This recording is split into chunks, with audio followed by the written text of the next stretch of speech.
Bonjour, je me présente Chantal Dugas. Certaines d'entre vous me connaissez possiblement par mon rôle de relations citoyennes du RTC.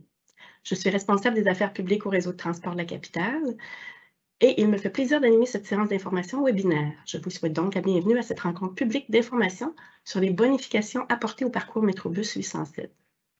Avant de poursuivre, je vous informe que cette séance publique est enregistrée. Vous constaterez que la présentation se tiendra à micro et caméra fermée.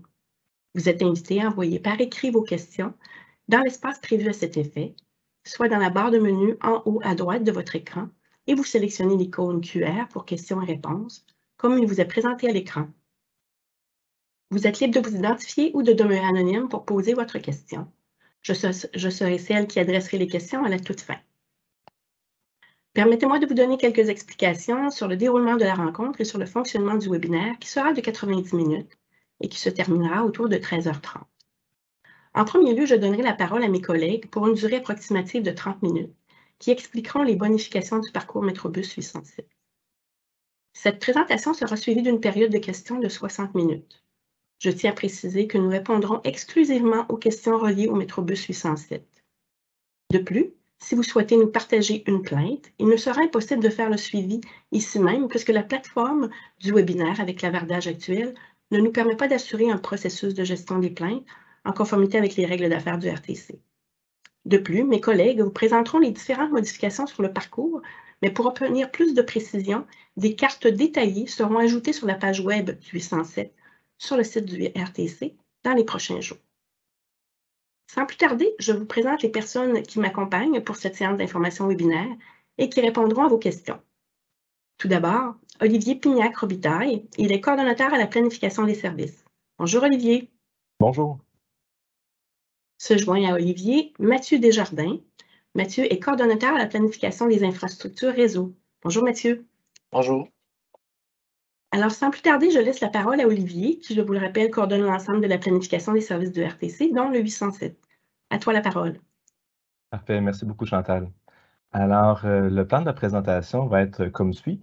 Nous allons faire une courte mise en contexte pour un petit peu expliquer qu'est-ce que le projet, en fait, le Métrobus 807. Il va avoir une définition des objectifs du projet et on va parler spécifiquement de la modification du tracé. Par la suite, mon collègue Mathieu va parler de rationalisation des arrêts ainsi que l'échéancier du projet. Donc, sans plus attendre, en fait, on va faire une petite mise en contexte. Donc, qu'est-ce que le parcours 807? Bien, premièrement, le parcours Métrobus 807, c'est le troisième en importance dans l'ensemble des parcours du RTC, le premier étant le 801 et le 800. C'est un Métrobus qui dessert principalement le chemin Sainte-Foy et on parle de 210 voyages quotidiens de semaine, donc 105 environ de chaque côté. On parle d'un achalandage quotidien de 16 000 montées par jour. Pour vous donner une idée, ça, c'est des chiffres de 2019. Par contre, si on suit aux chiffres de septembre de cette année, on tourne aux alentours de 15 500 montées quotidiennes. Donc, on est revenu vraiment à l'achalandage originel. Ce qui est intéressant du parcours 807, c'est que vraiment, il dessert une très grande variété de clientèle. Évidemment, on pense au pôle d'emploi, que ce soit le ministère du Revenu ou plus dans le secteur du terminus Youville. Mais il y a également, évidemment, les trois cégeps, Cégep Sainte-Foy, Cégep Garneau et Cégep de Saint-Laurent, et également l'université. On pense aussi à l'Institut de cardiologie et de pneumologie, qui est quand même un pôle de déplacement important pour le tracé. Le parcours Métrobus 807 a été créé à l'automne 2016. En fait, normalement, lorsqu'on crée un parcours Métrobus, ça vient avec des normes de distance interarrêt, des infrastructures qui sont spécifiques au Métrobus. On parle aussi normalement de mesures préférentielles, ce qui fait que l'image de marque Métrobus, c'est vraiment un service qui est rapide et qui respecte des normes de fiabilité importantes. Par contre, ce qui a été fait en 2016, c'est vraiment la transformation, en fait, l'utilisation de véhicules 60 pieds, des articulés, au détriment des 40 pieds. Ce que ça a fait pour la clientèle en général, ben, ça a en fait gardé le même niveau de confort. Par contre, ça a diminué le nombre de voyages qui étaient offerts à la clientèle. Ça s'est traduit assez rapidement par des plaintes, en fait, une augmentation de plaintes. Si on regarde la même période, de août à avril, on s'est rendu compte que pour évidemment le même parcours, le 807 versus le 7, il y a une augmentation de 35 de plus de plaintes que le parcours 7. C'est principalement des plaintes par rapport à la fiabilité. Je parlerai de qu'est-ce que la fiabilité au sein du RTC. Et si on regarde aussi le grand frère, le parcours 801, qui est le parcours le plus utilisé au RTC, pour le même tronçon, on parle de 42 plus de plaintes. Donc, il y a vraiment une problématique. Et là, je parle de la clientèle, mais évidemment, on a les chauffeurs qui sont nos yeux et nos oreilles sur le réseau, les inspecteurs. Ils voyaient également beaucoup de problématiques par rapport au parcours 807. Évidemment, le parcours 807, c'est un parcours qui est très sensible aux événements météorologiques et aussi aux conditions routières. Donc, ça va évidemment, de pluie, de tempête de neige, mais également que ce soit des concerts ou même le ramassage d'ordures peut créer de la congestion, peut créer même des détours importants dans certains secteurs. En étant sur le chemin Sainte-Foy, évidemment, il faut qu'on reste avec le milieu bâti et le chemin Sainte-Foy étant très étroit et même souvent à une voie, ben, il y a des mesures prioritaires qui ne sont pas possibles. Donc, évidemment, il y a sur une bonne partie du tronçon, on n'est pas possible d'avoir de voies réservées. Évidemment, tous ces manques de mesures prioritaires-là créent beaucoup de volatilité dans les temps de parcours. Ce que ça fait, c'est que oui, les parcours peuvent être en retard, mais il y a même des parcours qui peuvent être annulés. On parle qu'en moyenne, là, par hiver, on parle de 300 voyages qui sont carrément annulés, dû justement à ce manque de mesures prioritaires-là, puis à cette forte volatilité. Je vous en ai parlé, il y a peu de mesures prioritaires. En plus du chemin qui est très étroit, il y a vraiment beaucoup de feux de circulation sur le tronçon du chemin Sainte-Foy. Bref, presque un arrêt sur deux est en fait en cohabitation avec des feux de circulation, ce qui ralentit la vitesse commerciale. Il y a également plusieurs cases de stationnement sur rue et des baies de refuge qui nous permettent, en fait, qui nous ralentissent là, et qui ralentissent la clientèle. On ne se cachera pas également que le chemin Sainte-Foy, avec les travaux qui s'en viennent pour le tramway, va devenir encore plus important qu'il ne l'est déjà. Donc, évidemment, perdant la disponibilité de René Lévesque, eh bien, on s'attend également à ce que notre clientèle utilise encore plus le 807 avec le chemin Sainte-Foy, ainsi que le reste de la circulation. Donc, c'est sûr que de façon stratégique pour assurer encore plus de qualité dans nos prochaines années, ben, c'est vraiment important là, de sécuriser le parcours 807 en fait, dans son entièreté. Donc, les objectifs du projet, je vous en ai parlé rapidement. Ce qu'on veut, c'est vraiment d'améliorer la fiabilité du service. Une fiabilité, c'est vraiment l'adhérence à l'horaire, le respect des fréquences et s'assurer que lorsqu'on affiche une arrivée à une certaine heure, ben, qu'on le respecte. On veut également améliorer la vitesse commerciale. J'ai oublié de vous dire, là, quand je vous parlais qu'il y avait beaucoup d'arrêts, juste pour me mettre en perspective, là, pour le même tronçon, il y a 84 arrêts sur le parcours 807 versus 50 sur le parcours 800-801. Donc, évidemment, avec le nombre d'arrêts supplémentaires, ben, ça fait que on est toujours arrêté ou en décélération. Donc, ça fait que la vitesse commerciale est beaucoup affectée. Évidemment, quand on va toucher à la relocalisation d'arrêts puis à la rationalisation, pardon, ben, quand on va faire des actions sur les infrastructures, on va essayer de bonifier en même temps ces infrastructures-là. Mathieu va vous en parler un peu plus davantage, mais le but est également d'améliorer l'accessibilité universelle. Donc, lorsqu'on va s'attaquer à certains abribus, ben, on va s'assurer, lorsque c'est possible, évidemment, de les rendre accessibles. On va aussi ajouter des abribus de nouvelle génération, ce qui va bonifier le confort. Et par le fait même, on va également bonifier l'information en temps réel, les bornes MTR, que Mathieu va vous parler un peu plus tard, qui va faire aussi une meilleure communication, surtout dans un monde de travaux et de perturbations. On va prendre en fait 3 grandes actions pour arriver à une bonification du service sur le 807. On va parler de la modification du tracé, c'est dans les prochaines diapositives.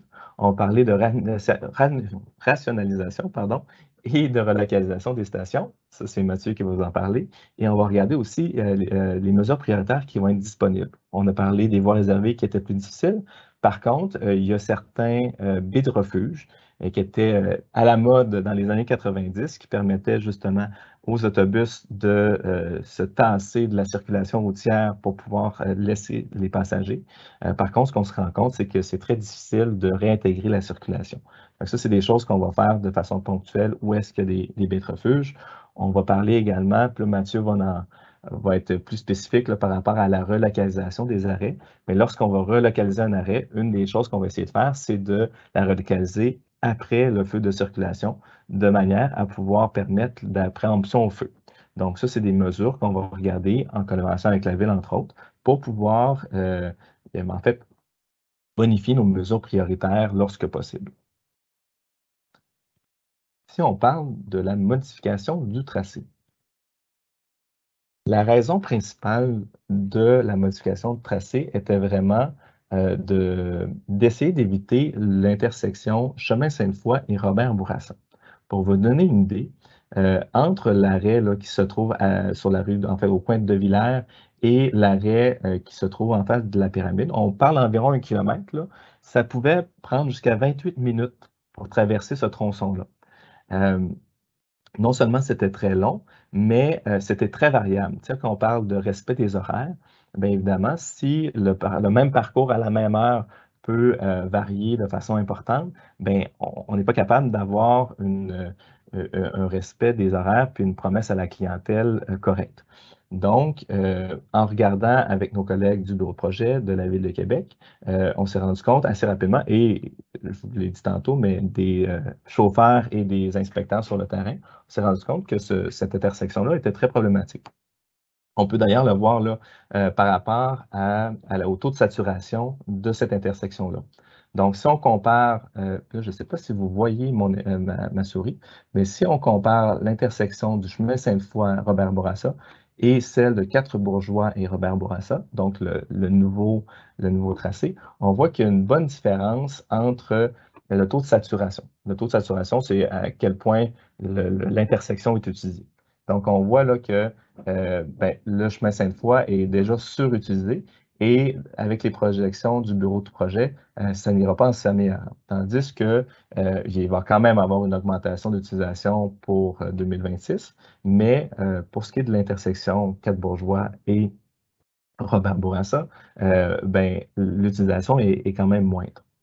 Donc, c'est vraiment la raison pour laquelle on a fait ce changement de tracé-là. On a regardé plusieurs options d'utilisation de rue, mais avec les contraintes, encore une fois, de milieu bâti, la rue de Villers a été identifiée comme étant l'option à préférer, là. Et ça a été fait en collaboration avec les gens de la Ville de Québec.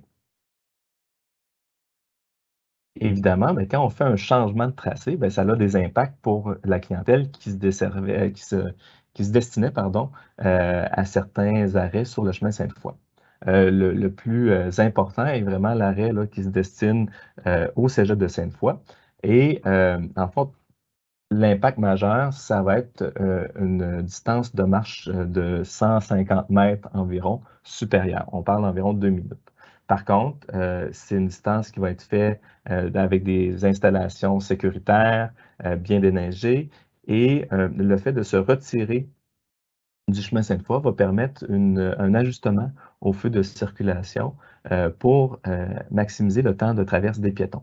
Donc, c'était quand même une bonification au niveau de la sécurité des étudiants. Le fait aussi de se rapprocher, en fait, d'aller aux arrêts là, à Quatre-Bourgeois, ça va permettre une meilleure connexion avec les autres services. Là, on parle du Métrobus. Par contre, on a aussi le réseau régulier et le réseau des express.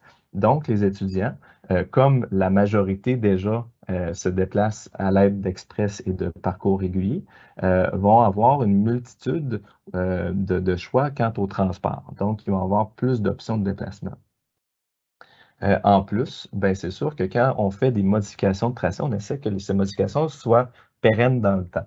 Donc, une des choses qu'il faut savoir, c'est que lorsqu'il va y avoir un tramway, il est déjà prévu d'avoir un métrobus qui va connecter le chemin Sainte-Foy au port de Sainte-Foy. Donc, ce métrobus-là va aller justement au même arrêt, là, à la même section des Quais Bourgeois et va permettre, encore une fois, une meilleure connectivité puis plus d'options de déplacement pour la clientèle du cégep. Une autre dernière chose intéressante là, de ce changement de tracé-là, c'est que sur le chemin Sainte-Foy, excusez-moi, sur le chemin des Quatre-Bourgeois, il y a une voie réservée. Donc, on va même pouvoir utiliser des voies prioritaires qui sont déjà disponibles au RTC. Évidemment, quand on fait des changements de tracé comme ça, ben, ça impacte également le bassin de desserte. Le bassin de desserte, pour vous donner une idée, c'est à partir de chaque arrêt sur le tracé, on va calculer une distance de marche. Non pas une distance à vol d'oiseau, mais une distance de marche en fonction des trames de rue. Donc, évidemment, si on déplace le parcours plus au sud, ben, ça va faire une perte de desserte théorique, parce que c'est toujours théorique, des quartiers du Nord. Il faut comprendre que les quartiers du Nord, c'est surtout des quartiers avec des maisons unifamiliales. Tandis que lorsqu'on se rapproche plus au sud, oui, on se rapproche d'immeubles plus importants comme le Wow et le quartier Cubé qui existent et qui sont là. Par contre, il y a aussi le quartier qui est plus au sud, qui a plus de maisons multifamiliales, donc la densité de population est plus élevée. Donc, ce n'est pas la raison principale du changement de tracé. Par contre, c'est quand même un impact bénéfique là, pour l'achalandage. Pas l'achalandage, le bassin de desserte, pardon. On en a parlé rapidement, mais aussi le fait de passer sur Quatre-Bourgeois, on se rapproche de l'Université Laval, qui est quand même notre point de déplacement le plus important de tout le réseau du transport de la capitale. Donc, c'est quand même aussi bénéfique pour la population étudiante de l'Université Laval. Maintenant, je vais vous laisser, je vais laisser mon collègue Mathieu vous parler de la rationalisation des arrêts. Pardon.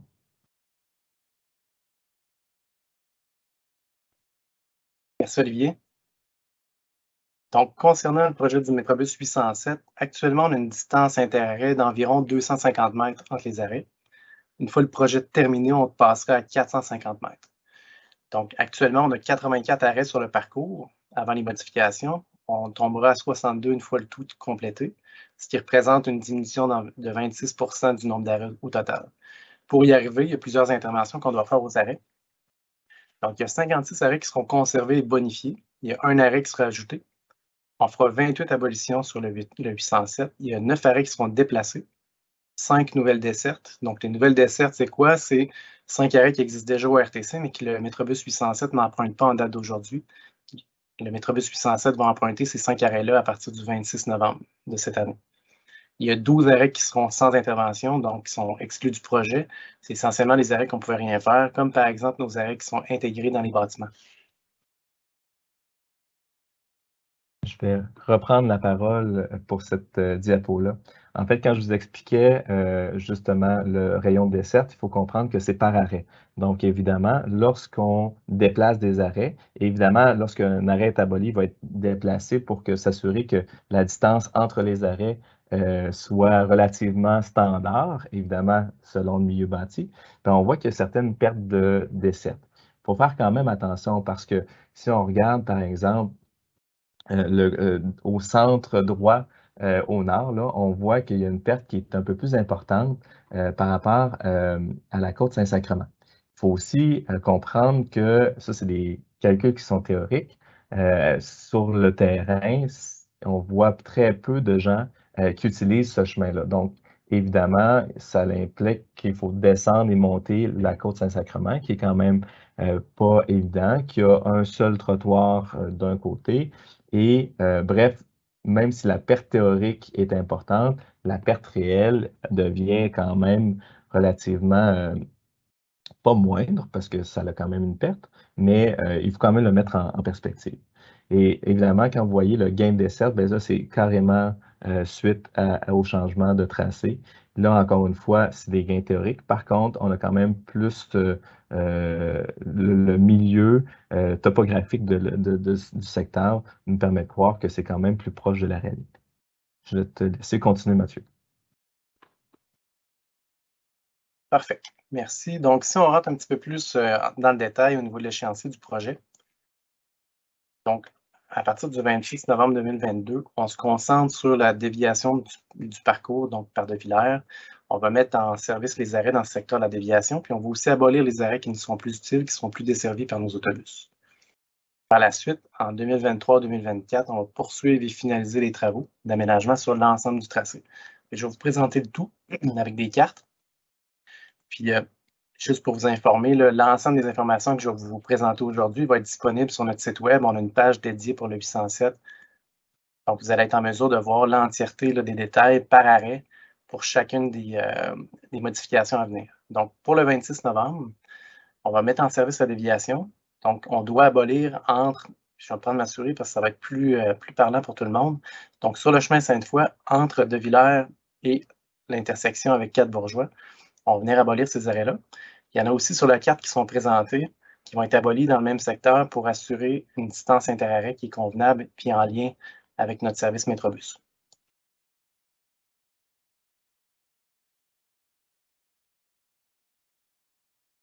Bon, pour ce qui est aussi du même secteur, on a un nouvel arrêt, le 64-95, qui est ici sur De Villers, donc en direction nord, à l'approche du chemin Sainte-Foy. Il y a actuellement une dalle de béton qui est installée. Il y aura aussi un abribus qui va être installé prochainement.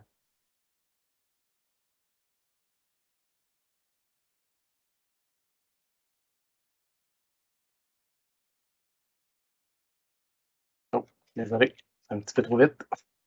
Olivier, je vais te laisser slider, s'il te plaît. Merci. Donc, au niveau des réaménagements d'arrêts dans le même secteur, encore une fois, on a aboli certains arrêts, plutôt il y a certains arrêts, excusez-moi, qui vont être abolis. Donc, on se doit de venir bonifier, donc réaménager les arrêts qui sont en place.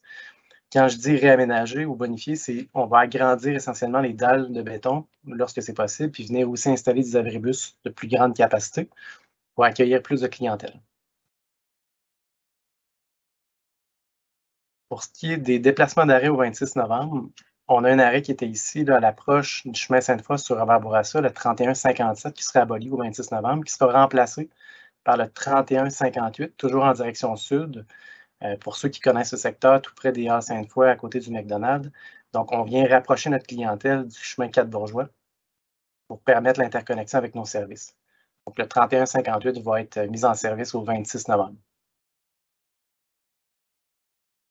Merci. Donc, une fois ces travaux-là faits, en 2023-2024, il y aura d'autres travaux. Ça va se constituer essentiellement d'installations d'abribus toujours de nouvelle gamme. On va ajouter aussi des nouvelles bornes d'information voyageurs. Puis on va poursuivre les travaux de mise en accessibilité des arrêts. Il y aura encore une fois des déplacements et des abolitions qui seront présentées dans les prochaines slides. Là, je vais vous parler par la suite des bornes d'information voyageurs. Donc, les bornes d'information voyageurs, c'est l'équipement qu'on voit ici sur la photo. Il y en a un présentement installé à Marly, donc l'arrêt 2009. Un écran d'information, plutôt une borne d'information voyageur, c'est un équipement électronique qui vous permet de voir les prochains passages d'autobus à l'arrêt. Présentement, il y en a un seul sur le Métrobus 807. Il y en aura 24 qui vont être ajoutés, donc pour un total de 25 sur l'entièreté du projet. On voit d'ailleurs ici les nouvelles bornes d'information voyageurs, donc qui seront installées entre Duplessis et le secteur centre-ville, principalement avec une concentration un petit peu plus grande près de l'Université Laval. Pour ce qui est des déplacements d'arrêt qui vont être à venir l'année prochaine et en 2024, on vient relocaliser certains arrêts. On parle de quelques mètres ou quelques dizaines de mètres pour essentiellement normaliser nos distances entre nos arrêts. Puis lorsqu'on les déplace, comme Olivier mentionné aussi tantôt, on vient bonifier l'expérience client. Donc, on vient agrandir nos dalles, puis on vient en profiter aussi pour agrandir nos équipements, donc nos abribus, et à la fois les bornes comme je vous ai présenté. Tout ça dans le but de venir bonifier l'expérience client, puis d'avoir un plus grand confort à nos zones d'arrêt. Pour ce qui est des abolitions dans le secteur est de la ville, entre Vimy et le secteur Haute-Ville, en 2023 et 2024, la carte présente les différents arrêts qui seront abolis dans ce secteur-là. Pour terminer, dans le secteur ouest, entre Marly et Duplessis, on voit encore ici quelques arrêts qui seront abolis pour finaliser le tout. Fait que je le répète, on aura une carte qui sera disponible dans les prochains jours pour vous permettre de voir arrêt par arrêt les interventions qui s'en viennent sur notre site web. Merci. Merci, messieurs. Fort intéressant. Alors, nous serions rendus à la période de questions. Des questions qui s'adresseront principalement à Olivier pour débuter. Donc, je vais avec la première question. On nous demande pourquoi ne pas faire passer le métrobus sur la rue de Villers seulement sur les heures de pointe? C'est une très bonne question. Par contre, pour favoriser justement l'information clientèle et pour que ce soit simple, parce que c'est un des points là, qui est souvent demandé pour l'accessibilité universelle et aussi l'accessibilité de l'information en général, on essaie d'avoir seulement qu'un parcours, en fait un tracé par parcours. Donc, aussi pour favoriser la bonification des infrastructures, ça devient difficile pour la clientèle et pour la gestion des infrastructures d'avoir deux parcours, deux tracés pour le même parcours. Excellent, merci. Toujours avec Olivier, est-ce que le parcours Métrobus 807 va rester après l'arrivée du tramway, Olivier? Oui, ben, j'en ai parlé rapidement.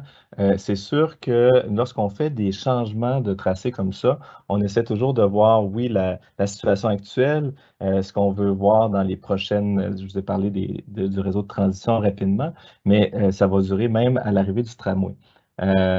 Ce qui va arriver, par contre, c'est peut-être la superposition d'un deuxième métrobus qui ne passera pas par De Villers, mais qui va passer par la section là, de Quatre-Bourgeois. Et à ce moment-là, peut-être qu'il y aura une modification point de vue fréquence du 807, mais le 807 va demeurer un métrobus important pour le réseau de transport, même avec l'arrivée du tramway. Excellent, merci. La prochaine question s'adresse à moi. Alors, on nous demande si on a rencontré les conseils de quartier. Alors, les conseils de quartier ont été informés, ils ont reçu des communications. On a eu des échanges également avec les élus des arrondissements concernés sur le projet. Évidemment, il y a eu différentes étapes. On a rencontré également notre conseil d'administration.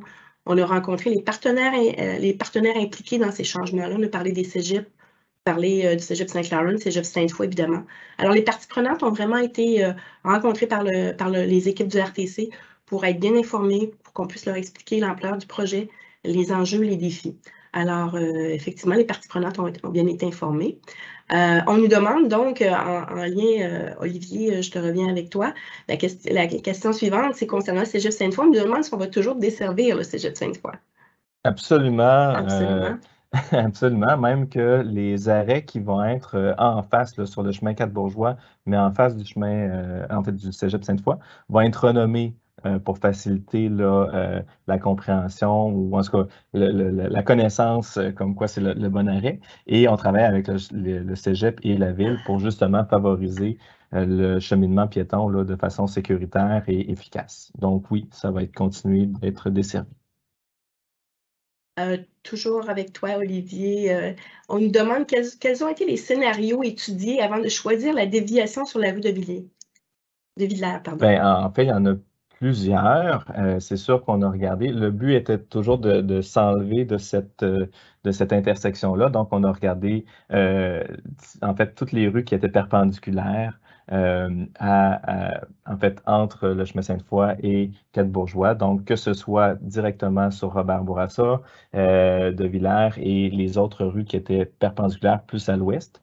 Évidemment, c'est toutes des contraintes et on essaie d'impacter le moins de gens possible, mais il faut aussi comprendre qu'il y a des réalités par rapport aux feux de circulation, par rapport au trottoir, la largeur des rues. Bref, c'est une analyse qui est multicritère avec les collaborateurs de la ville et les analystes et les opérations là, du RTC pour déterminer le meilleur. Évidemment, on sait que ça a l'impact des résidents, mais on essaie de prendre le moins impactant là, et le plus faisable aussi. Merci.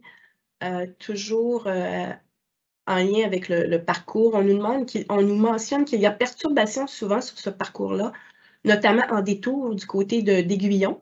On nous demande si on compte aborder ce problème avec le projet du 807, Olivier. Bien, c'est sûr que le secteur d'Aiguillon est très problématique. Surtout, je vous donnais l'exemple là, du ramassage des ordures. Par contre, on a regardé différentes options pour se déplacer de ce secteur-là. Par contre, on se rend compte que c'est un milieu bâti qui est très contraint. Il y a vraiment une clientèle qui se déplace beaucoup dans ce secteur-là. Et si on se déplaçait, les options qui étaient les seules options possibles étaient vraiment pénalisantes par rapport au bassin de desserte.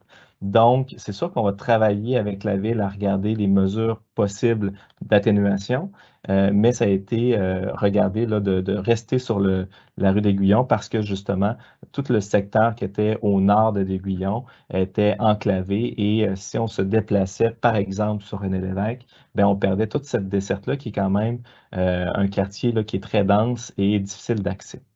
Donc, il va y avoir des mesures qui vont être regardées avec la ville pour atténuer, mais le choix a été fait de rester sur d'Aiguillon. Parfait. Et si on revient au niveau de l'échéancier des travaux, alors je m'adresse davantage à Mathieu. On nous demande, est-ce que les travaux Métrobus 807 seront terminés à temps pour les débuts des travaux du tramway? Alors, peut-être faudra cohabiter. Oui, donc c'est prévu justement de terminer les travaux avant la mise en service du tramway. Excellent, merci. Est-ce que d'autres modifications du tracé pourraient être envisagées, Olivier? Il y a une forte diminution de la vitesse commerciale entre la rue Hollande et Saint-Sacrement. Alors, c'est de ce côté-là, peut-être qu'on voudrait avoir des précisions. Bien, en fait, il n'y a pas de modification de tracé qui est prévue dans ce secteur-là. Ce qu'on va essayer de regarder, c'est vraiment d'améliorer la vitesse commerciale avec les mesures prioritaires. Donc, de déplacer les arrêts après les feux de circulation, implanter la préemption au feu. C'est des mesures comme ça que nous allons utiliser, puis aussi la rationalisation de certains arrêts. C'est ces mesures-là qui vont nous permettre d'améliorer la vitesse commerciale. Mais encore une fois, il n'est pas prévu dans ce secteur-là de changer de parcours. Très bien. La prochaine question s'adresse principalement à Mathieu. C'est M. Hood qui nous demande si y aura-t-il des aménagements visuels, donc peut-être plus de signalisation près de Belvédère pour faciliter les transferts vers le 802. On mentionne que c'est peut-être pas très clair en ce moment de s'y retrouver. Pour la question, il n'y a pas de prévu au projet de venir rajouter de l'affichage particulier pour les transferts entre nos parcours, comme ailleurs sur notre réseau. Par contre, les outils RTC Nomade temps réel pourraient venir aider à la localisation là, des arrêts dans le secteur. Merci. La question suivante s'adresse à moi. On nous demande pourquoi la population n'a pas été consultée. En fait, pour ce genre de modification de parcours, les parcours, donc des activités de cette nature, le RTC ne va pas nécessairement en consultation publique. On y va davantage en information, comme on le fait depuis le printemps dernier. Donc, on a communiqué beaucoup avec la population. Évidemment, le RTC a des processus en consultation publique, surtout lorsqu'il est question de révision de réseau, lorsqu'on réfléchit à des nouvelles dessertes, à des nouveaux projets de grande envergure. Le RTC s'engage évidemment à consulter la population, mais dans ce cas-ci, on n'est pas allé en mode consultation, mais plutôt en mode information. C'est un choix corporatif, c'est dans nos stratégies, nos façons de faire avec la population. Alors voilà pour cette question-ci. On nous demande au niveau d'une connexion en autobus si une connexion a été prévue entre le futur tramway et le cégep Garneau. Alors peut-être c'est une question un peu plus tramway que RTC, mais Olivier, étant proche collaborateur du tramway, tu peux possiblement répondre à cette question. C'est sûr que ce qui est évalué, c'est de regarder justement une connexion entre le chemin Sainte-Foy et le pôle Sainte-Foy. Par contre, ben, il y a encore des inconnus. Comme je vous parlais du fameux Métrobus là, qui allait venir là, dans ce secteur-là. Par contre, directement avec le cégep Garneau, je ne pourrais pas vous dire en ce moment. C'est peut-être un petit peu trop à l'est là, pour l'instant, mais assurément, il y aura une connexion entre Quatre-Bourgeois et le pôle de Sainte-Foy. Ça ne veut pas dire, par contre, qu'il n'y aura pas des parcours réguliers, comme il y a actuellement avec le 92, le 94, qui ne feront pas cette connexion-là non plus. Là. Merci. Maintenant, je crois que cette question-là s'adresse davantage à Mathieu. On nous demande s'il y a des mesures qui sont prévues pour favoriser la sécurité des piétons qui auront à traverser le chemin Sainte-Foy pour se rendre au cégep Saint-Lawrence. Oui, en fond, je peux répondre là, de façon générale pour puis Olivier, tu pourras compléter au besoin, là, mais de façon générale pour l'ensemble du projet 807, on travaille en collaboration avec la Ville de Québec pour identifier des solutions pour assurer la sécurité de tous les piétons pour l'ensemble des arrêts du projet. Exactement, Mathieu. On travaille vraiment avec les gens, entre autres du STMI, qui s'occupent de la gestion des feux pour s'assurer de justement une meilleure synchronisation, justement des secteurs qui sont peut-être plus problématiques pour la circulation piétonne. On travaille avec eux, là, oui. Alors, un travail de collaboration, là, évidemment, entre les acteurs concernés. Absolument. J'ai une question qui est un peu plus d'ordre complémentaire. Alors, messieurs, je vous laisserai choisir qui y répondra. D'autres modifications du tracé pourraient-elles être envisagées? On l'a couvert un petit peu. Là. La question était non, il ne devrait pas y avoir d'autres modifications. Il y a une forte diminution de la vitesse commerciale aussi entre Marguerite-Bourgeois et Saint-Sacrement. Le cégep Garneau pourrait-il devenir un pôle multimodal? On parle évidemment de nos services complémentaires, c'est-à-dire à vélo, les express actuellement qui desservent, ce qui permettrait de réduire la pression sur le tronçon du 807 actuellement sur chemin Sainte-Foy. J'ai une portion de réponse. Oui, vas-y. Ben, en fait, pour ce qui est du changement de tracé, comme je vous disais, il n'est pas, surtout dans ce secteur-là, la stratégie est vraiment avec la rationalisation des arrêts, la bonification de la préemption au feu. C'est vraiment là-dessus qu'on va mettre nos efforts là, pour améliorer la vitesse commerciale. Il est pour l'instant toujours prévu de garder cette connexion avec les express-là directement à partir du cégep Garneau. Pour ce qui est de la stratégie à vélo, c'est pas la planification des services là, autobus qui s'en occupe, mais il y a un plan d'implantation et je vous référerai vraiment au site là, du RTC sur le site à vélo pour voir les phases. Je ne pourrais pas vous garantir c'est quoi les phases d'implantation, mais je pense que ça sera assez loin là, dans le futur. Je ne sais pas si ça répond en tout cas en partie à la question, mais il n'est pas en tout cas, il n'est pas prévu pour l'instant à court terme, puis durant les travaux, de créer un hub ou une zone opérationnelle là, plus importante au Cégep Garneau. Mais les services actuels, que ce soit les métrobus, en fait, le 807, les express et le 92-94, pour l'instant, vont rester là, dans le même secteur. Effectivement, Olivier, et comme on sait que les institutions scolaires sont des générateurs de déplacements très importants pour le RTC, évidemment, le tout est évolutif. Si on réalise qu'il y a des besoins qui surviennent ou des ajustements, le RTC est toujours ouvert à apporter les modifications ou à écouter les parties prenantes pour voir les solutions à apporter aux problèmes si jamais il y a des problèmes qui surviennent. Je vous dirais qu'on arrive vers la fin des questions. Je vous rappelle que vous pouvez poser vos questions en utilisant l'icône que vous avez en haut de votre écran. Vous voyez le signe, l'icône point d'interrogation QR. Alors, c'est à partir de là que vous pouvez poser votre question. Donc, une question supplémentaire ici. Pourquoi ne pas continuer le 807 jusqu'à l'Institut de cardiologie? Donc, c'est Olivier. Très peu d'autobus desservent ce tronçon de Quatre-Bourgeois.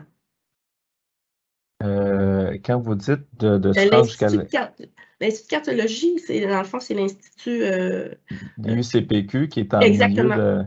Oui. En fait, on passe devant. C'est sûr que de faire le rond-point pour se rendre à l'intérieur du stationnement, ce n'est pas une option parce qu'il faut comprendre qu'il y a 16 000 mouvements par jour. Donc, d'impacter ces 16 000 mouvements-là pour les quelques clients, puis encore une fois, il y en a plusieurs, mais il faut regarder en transport en commun la majorité. Donc, ça l'impacterait, exemple, 2, 3, 4 minutes de plus à l'ensemble de la clientèle pour en fait, aider, c'est pas la majorité. Donc, c'est pour ça qu'on ne va pas directement en face de l'Institut de cardiologie. Par contre, l'arrêt qui est sur le chemin Sainte-Foy est quand même vraiment au coin de la rue, là. Très bien, merci Olivier. Je n'ai pas d'autres questions. Par contre, on nous partage un commentaire.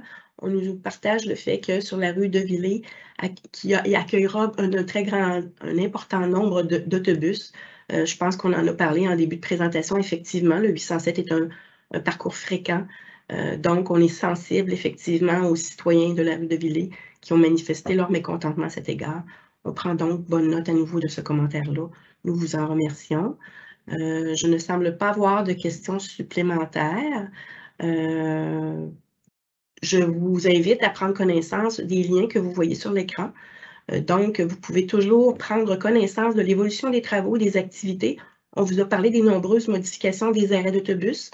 Donc, le rtcquebec.ca Métrobus 807 sera tenu à jour. On y ajoutera les cartes que Mathieu vous a parlé en début de présentation. Donc, les cartes qui indiqueront les modifications des arrêts. Vous pouvez également toujours faire part de vos commentaires et de vos plaintes en allant directement sur le site du RTC où il y a le formulaire « Faire un commentaire » et également toujours par le téléphone, service à la clientèle au 418-627-2511. Donc, je ne vois pas d'autres questions. Ce serait déjà la fin de notre échange. Nous vous remercions de vous être inscrits et d'avoir participé à cette rencontre ce midi. Et je vous souhaite une bonne fin de journée. Merci à mes collègues.